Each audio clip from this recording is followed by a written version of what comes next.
When you install an Avira system, you're always working right to left, and the goal is to get sections powered up as fast as you can so you're seeing your work light up as you go.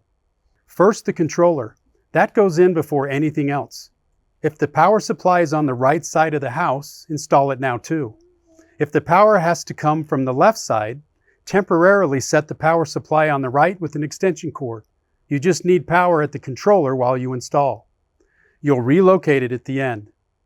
Second, run your wire. Do the attic runs and all your linking cable runs for the entire project now in one pass. Get up in the attic once and then get every jump and every dormer feed pulled.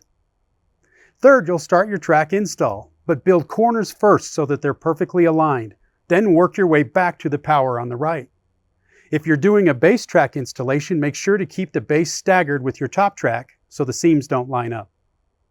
Start by going to the closest grouping of corners to the right side of the project, a gable return or an inside or outside corner, for example, and knock that group out. Then work your way right, back towards the controller and connect it. That section now has power. Test it before you move on.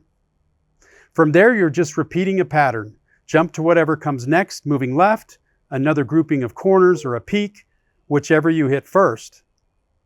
If there's a peak next, finish it and work down the right side until you connect to power. Then come back to the top and work your way down the left side. If it's a gable return or another corner group, same idea. Build the group, then run right to tie into power. Keep following that pattern, corner group, then peak right, then peak left, all the way across the project until you're finished. One rule that doesn't change, install the system lit.